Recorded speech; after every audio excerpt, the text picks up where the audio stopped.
excited by our next speaker. She is coming from Switzerland directly to share her wisdom and expertise with the world. And I'm talking about Carol Pinart, who is the group head of R&D information technology at Nestle, in charge of accelerating R&D's digital transformation through key IT capabilities to deliver purpose-driven innovation.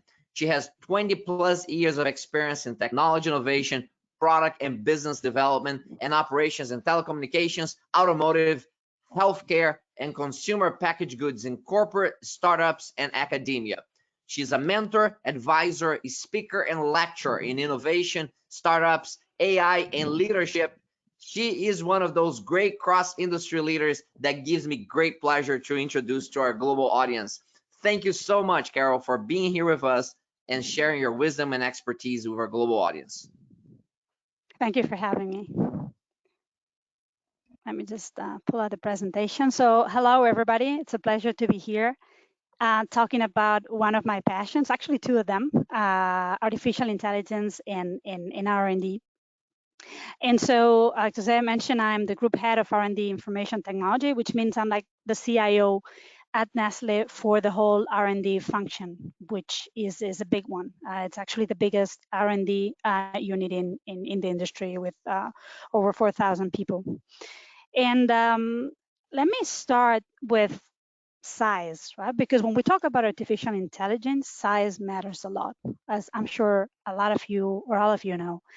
And I want to show size in terms of the company as a whole, and then the two most important things, or two of the biggest pieces when it comes to R&D, which is R&D itself and then the operations, because everything that R&D does well ends up in manufacturing and supply chain and ultimately being purchased and enjoyed by our consumers. So Nestle is the biggest company in the consumer packaged goods industry, food and beverage category. So we've been around for a very long time. I haven't been in the company for so long, but the company itself has been there for around 157 years.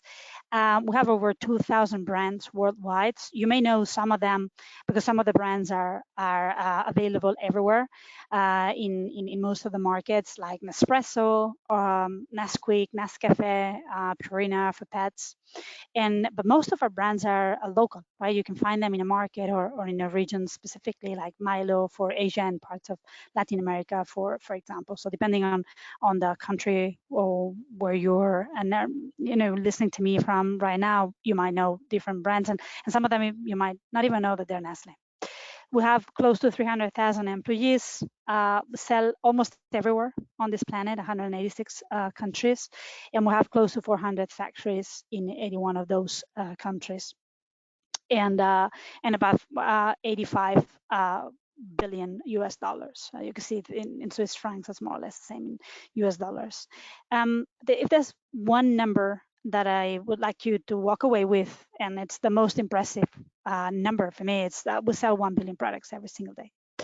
So this is as big as it gets, I think, in terms of size, but it's also very complex and modern manufacturing operations. So we have factories everywhere.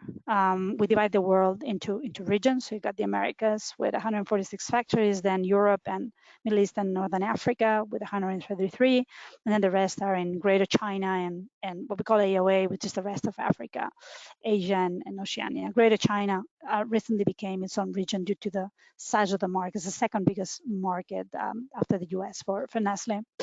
And this operation of factories and supply chain has a lot of different programs that use a lot of data analytics and AI to enhance efficiencies, increase sustainability. You might be familiar with the net zero pledge that we launched a couple of years ago to go net zero by 2050. So there's a very intentional plan to get there, and we are progressing really well.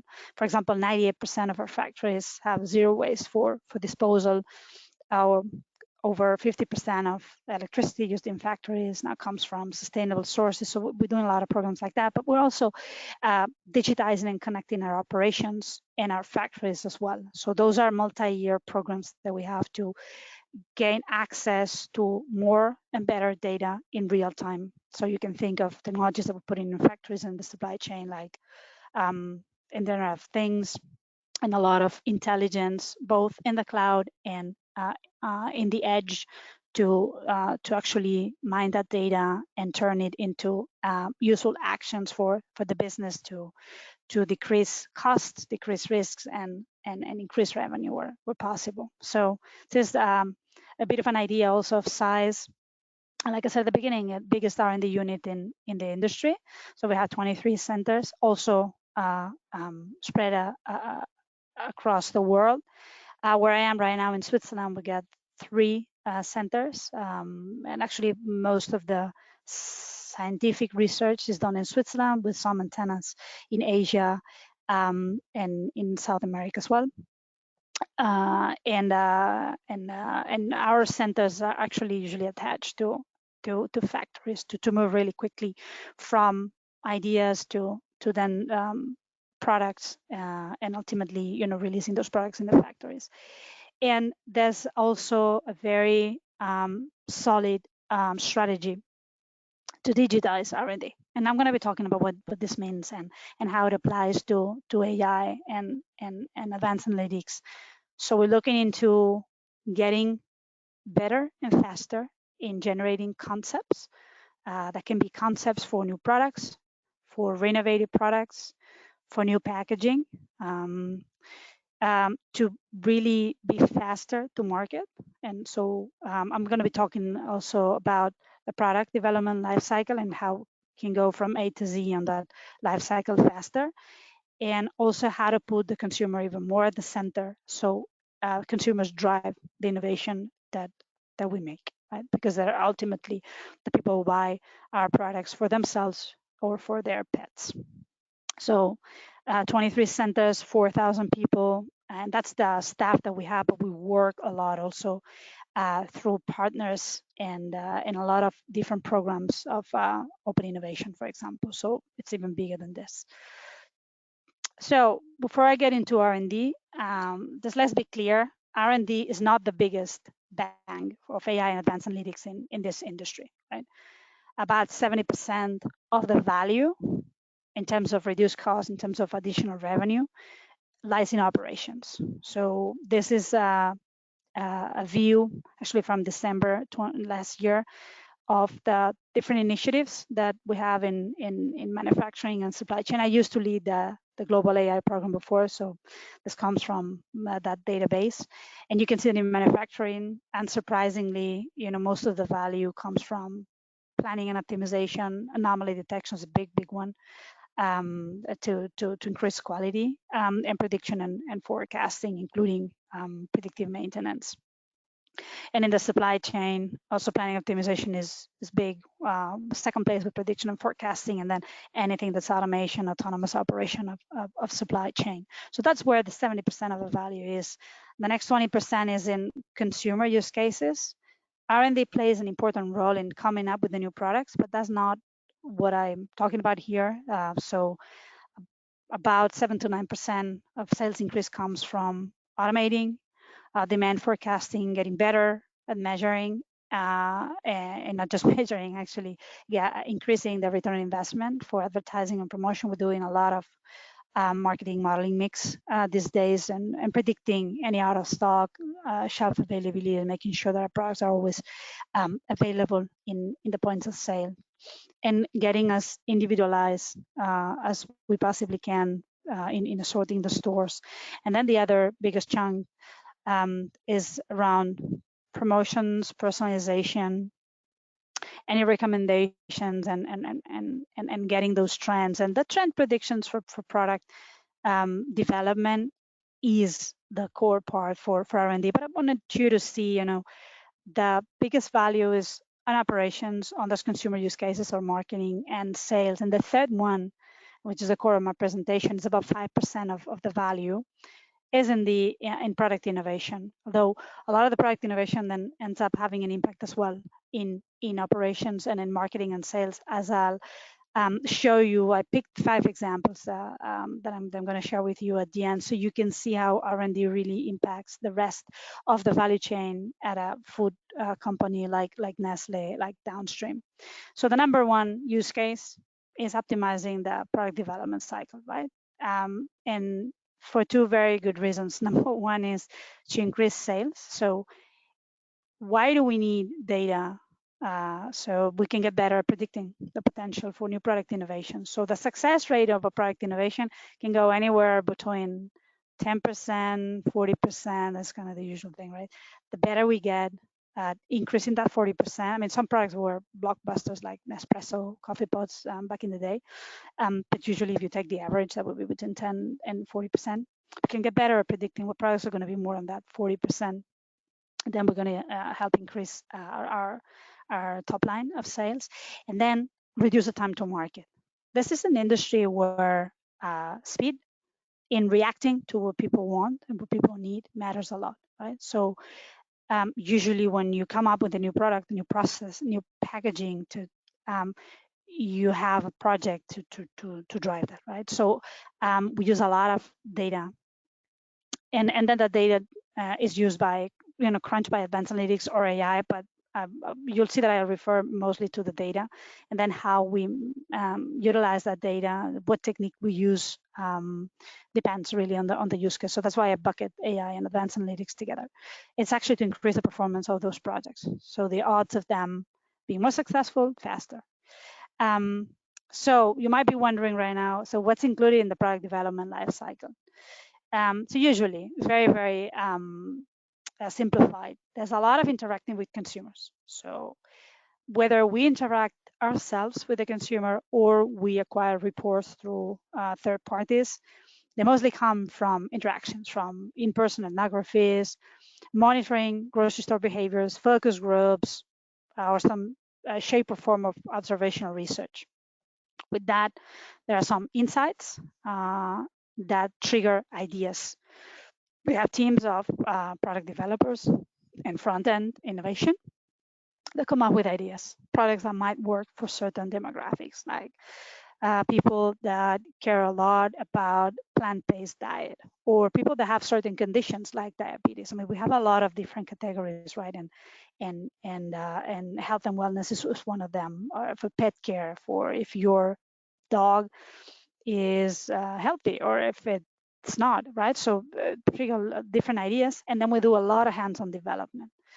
There's testing ideas with consumers, so you come up with a set of different recipes and sometimes it's recipes, sometimes it's concepts about how you're going to portion or present the product. There's quite a lot of trial and error development, a lot of time spent in the lab with that, and a lot of physical testing as well. Is it in that our products we need to maximize the shelf life of a product, right? Because you don't really, that gives us more flexibility in the supply chain, for example. And that also gives more flexibility to our consumers, that if they buy a product that has, for example, a 10% vitamin, and we need to be sure that if that product is consumed 6 months after purchase, that 10% within certain variants is still there, right? So there's a lot of physical testing on those products. Now, when we turn the data mode on, what happens, right? The product life cycle is the same. You need to get some insights from consumers. So we combine those interactions with data. And I'll show you through the examples how we do that. We also bring customer feedback data in, because we have a lot of customer feedback happening online already. And we digitize, for example, our call centers. So people calling in, those interactions are also recorded and then translated into data points that we can use. But also a lot of the purchases are done online these days. For example, for Nespresso, over 50% of Nespresso revenue comes from online. So all of that is data that we have. And then we also combine with product performance as we digitize all our sales funnel. And that's why I was showing you, where AI and advanced analytics provide value in marketing and sales, because we bring that sales performance into R&D to really understand how our products are performing. And so we close that loop back from the ultimate touch point with the consumer, which is when you sell the product, back to R&D. And also different formulas, different variations coming from a product trials, the ones that work better than others. So we fit all of that in. That triggers, again, ideas. This time, not only to our product developers, or front-end innovation staff, but also we are adding more and more algorithms behind that to help come up with those ideas. When you think of a concept developer or product developer, you can think of like a Michelin chef, right? It takes years to really get great at that. And so when we have this technology plugged in, what we can do is augment the creativity of our product developers, and we can also lower the bar for the ones that are more junior. So it has these two sides to that. So now we've got the person coming up with the ideas. We also have this augmentation coming from the algorithms, and we still do a lot of hands-on development, right?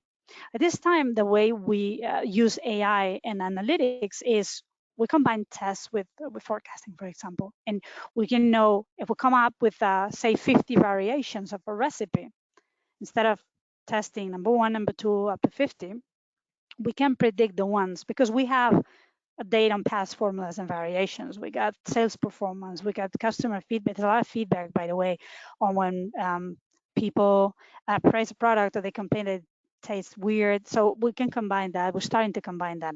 Don't imagine that this is like Star Trek. We are taking baby steps on that, but there's a ton of information that we can bring on that to do forecasting. And I have an example on predictive trial modeling to illustrate this forecasting. We can then prioritize based on potential outcome.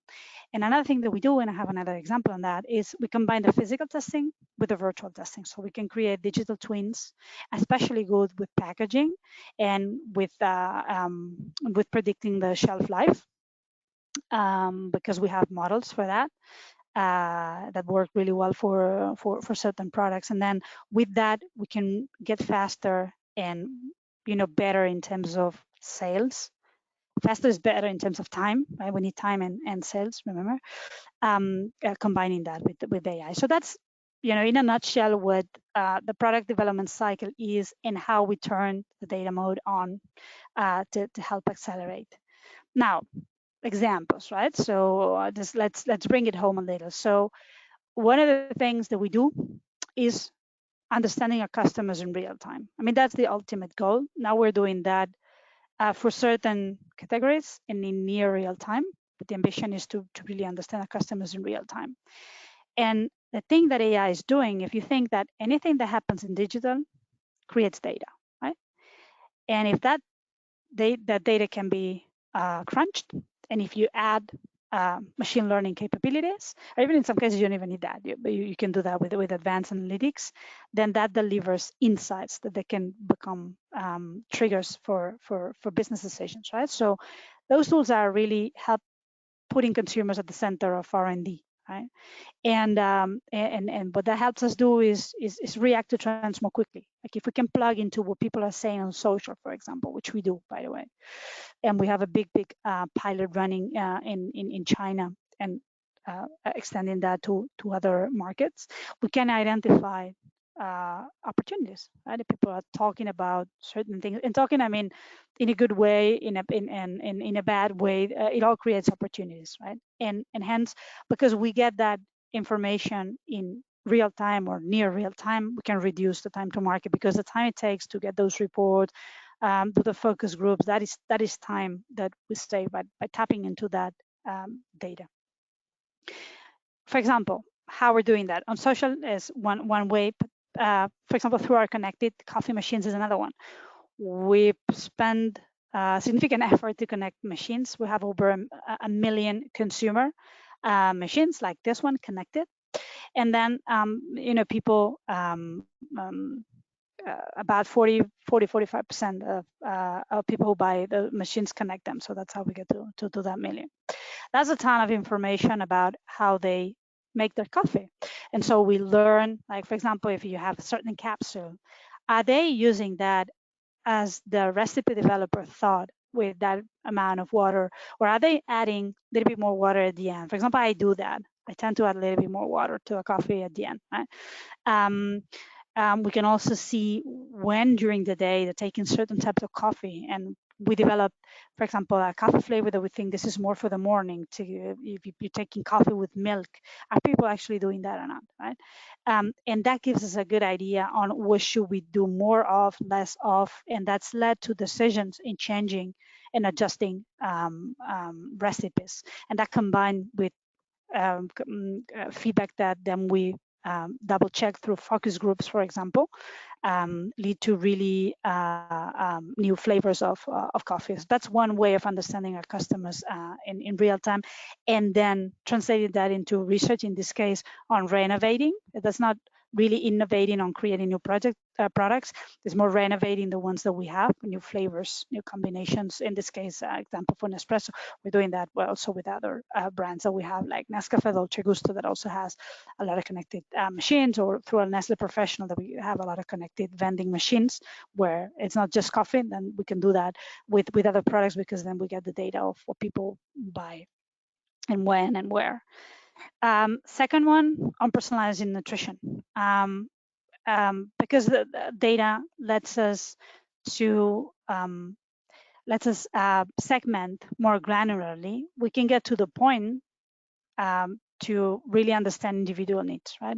That we had trialed at a small scale, especially through our health science division,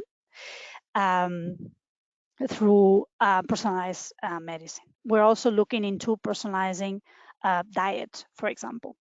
And one, for example, one of the first projects that I led when I joined Nestle 5 years ago was to migrate all our recipes, not recipes of our products, but culinary recipes, so like a chocolate crepe or risotto, to make those recipes shoppable and also bring them onto a single data model. So these days we're talking about close to 100,000 recipes across different websites and markets. So right now we know very much what people browse, and that helps us also create menus. We also created something called the Menu IQ, which is a score, a meal nutritional score, to help people choose, for example, side dishes. And we're moving slowly but steadily into this personalized nutrition for people that don't have health conditions, but also for people who do. That the example that you see on the slides is for people with health conditions. Another example, reducing time to market, this time through predictive trial modeling. If we can predict all of those, going back to my former example of 50 variations, what is the one that in this case will sell better, right? So I think I mentioned that before, right? Our industry is mostly about speed, right? And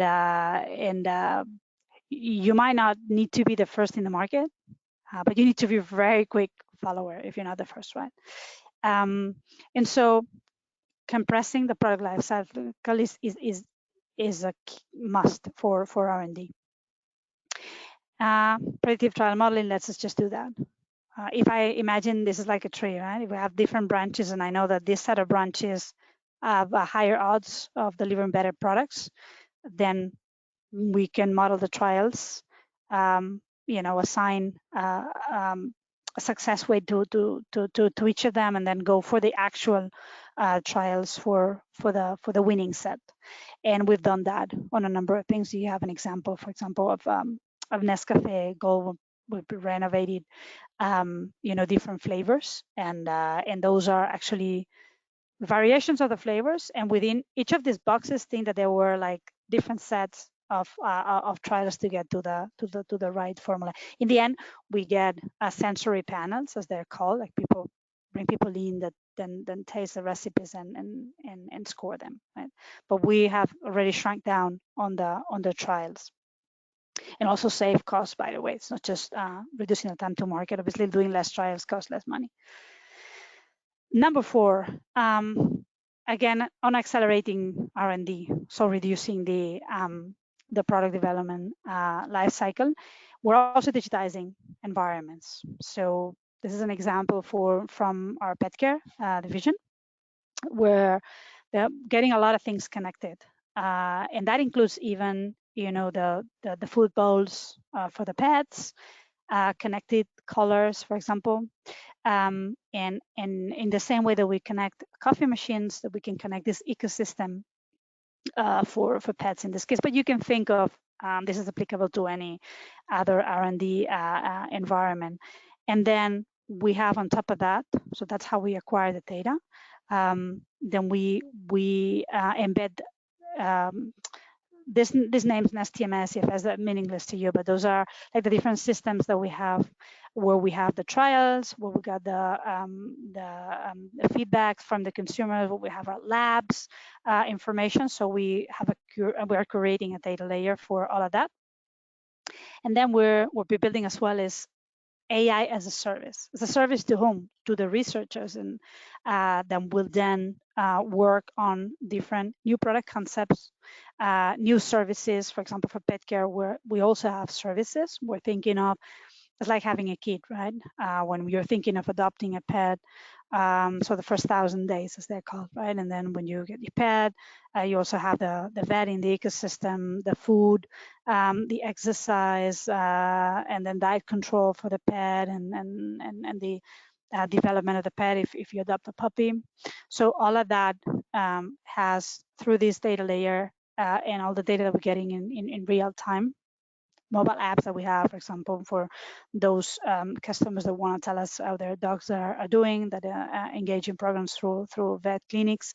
A lot of AI as a service thing, recommendations, personalized nutrition for pets as well. So this is the example of pet care, but this is applicable to other areas as well. I try to give you different categories in terms of like health science, coffee, pets, so you can see what we're doing in those categories specifically, but just think that those things are applicable everywhere in our business.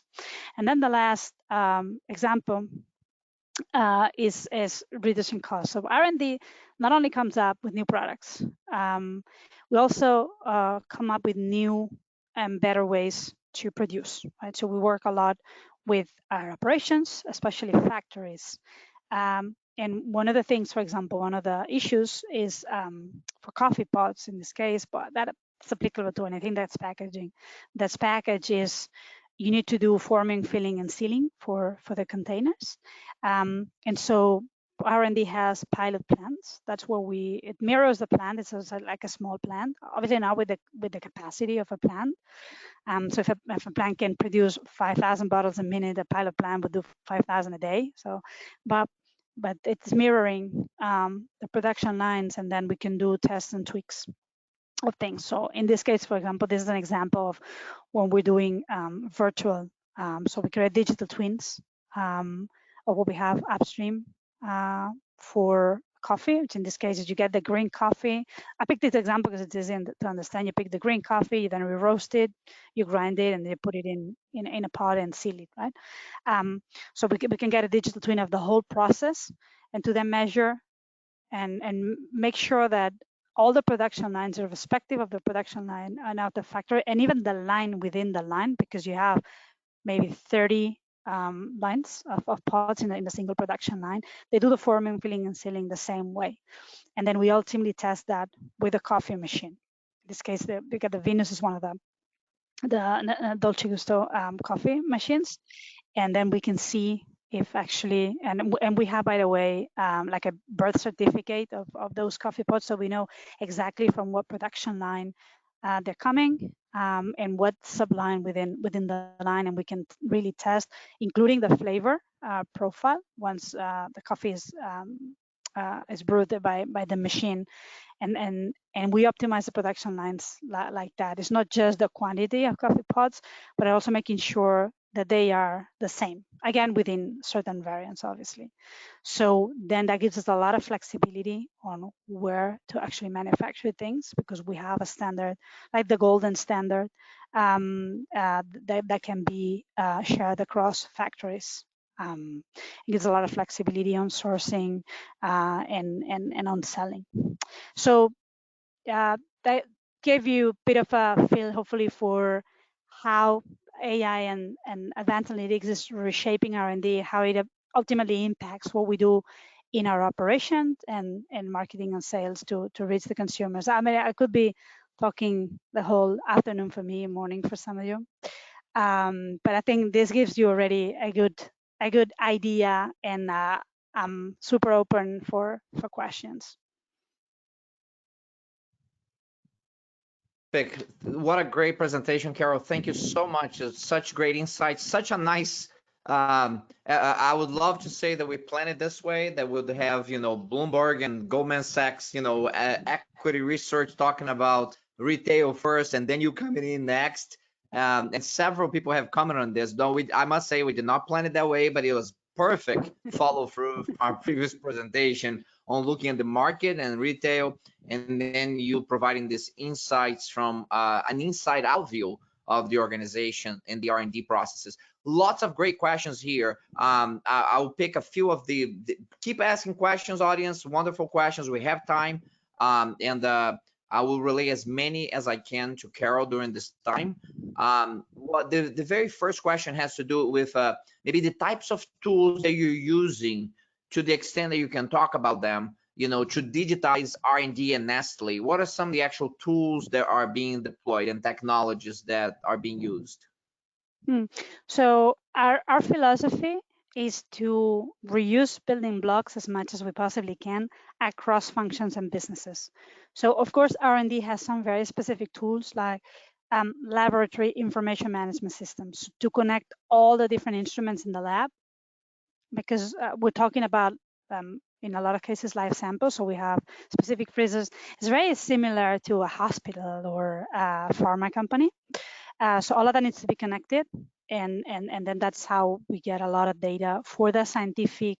So I didn't mention that, but R&D has two very distinct things. One is the discovery piece, where you come up with breakthrough science. I didn't talk about that much. We have a lot of AI there as well, but it tends to be a little bit complicated for people to understand. And then the development part, which is where I focused more on the D and not so much on the R. So that would be very specific to R&D, although we also have this systems in the factories, because we have labs in the factories as well for all the quality testing. But for example, all the data layers that we have are mostly global building blocks that we have, that we are building a data catalog. That's the same technology. So for example, using Databricks, for example. I will use a lot of the cognitive services of Azure to build a lot of the things. Snowflake. I mean, we have a lot of different technologies, but what we're doing is really to make sure that we can have ultimately a data catalog that can be reused for different use cases. That's kind of like a copy of the data that we have in the systems of record.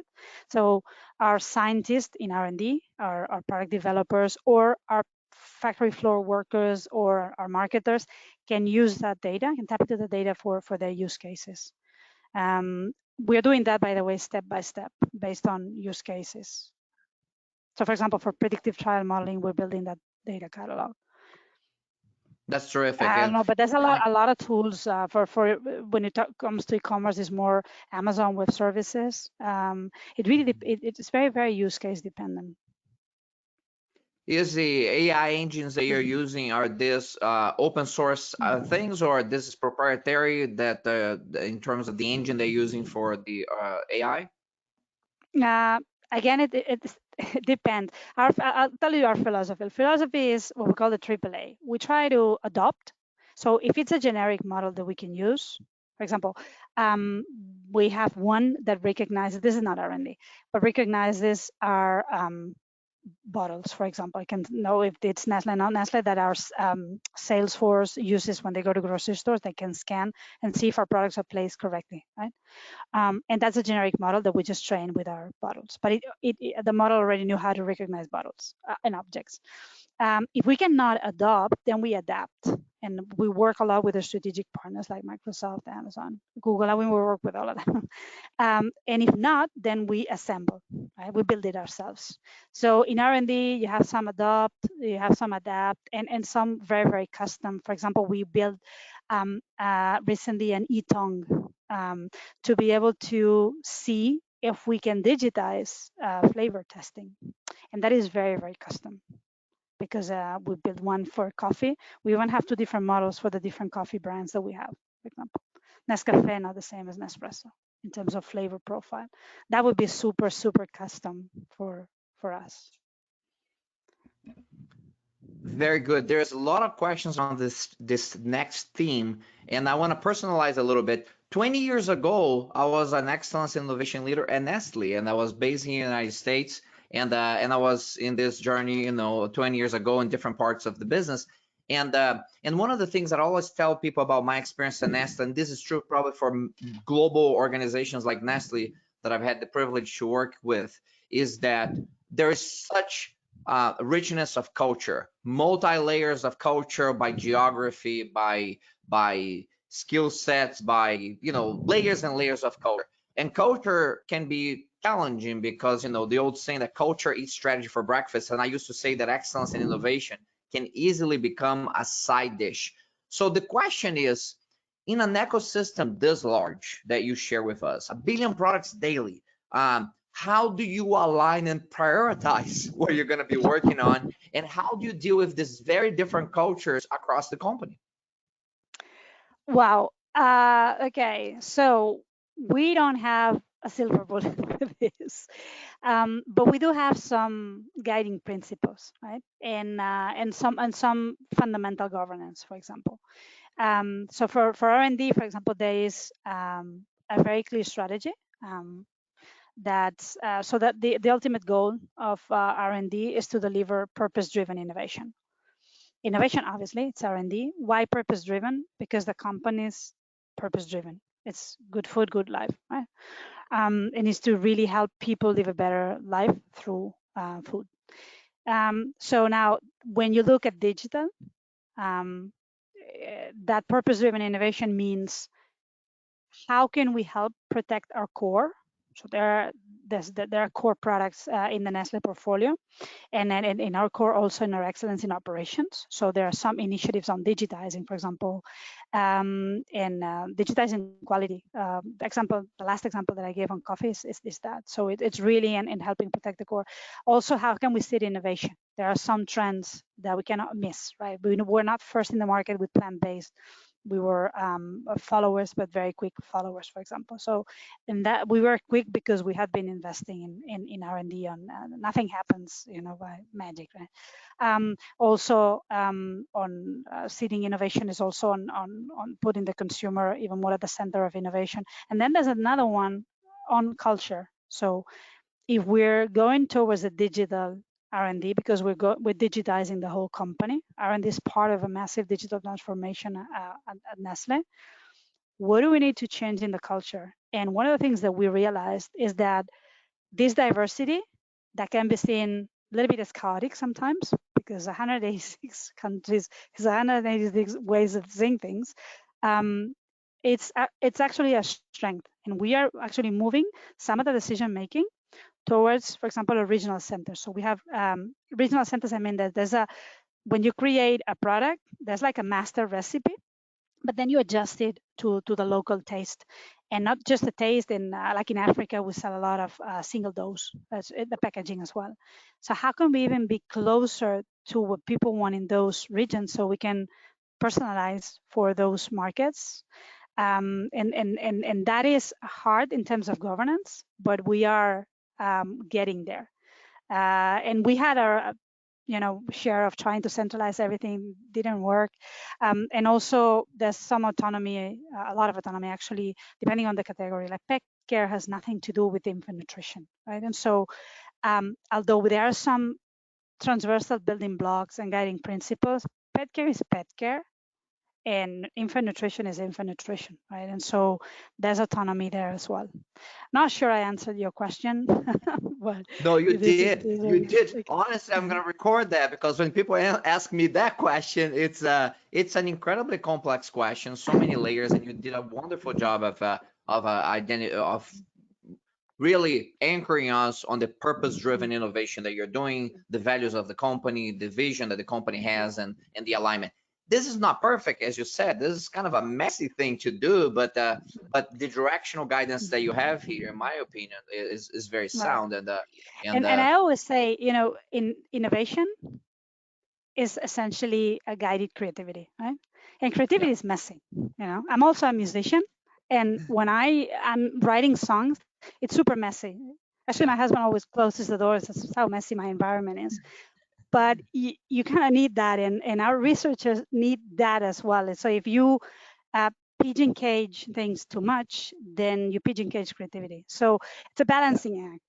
Multiply That's that by 4,000 because we have 4,000 people in R&D, then it's a big potential mess. That's But right. yeah, I also like to talk about innovation in terms of the mastering forces that pull in very different directions. It's an art of contradictions to a certain extent, because you have to blend those contradictions to come up with certain innovations. On that same along the same type of questioning, the other things that came up here has to do with collaboration, and I'll frame this on the following. I work across industries, over 2,000 organizations around the world, 50,000 people. And one of the things that I find is that there are really three types of processes, if you will: the manufacturing processes, there are transactional processes, and there are R&D processes. And most people agree that the R&D processes are the most difficult to tackle because of several different mindsets and history and so on and so forth. But one of the key issues is that you have very smart people in R&D. And a lot of times people lose track of what their mission is.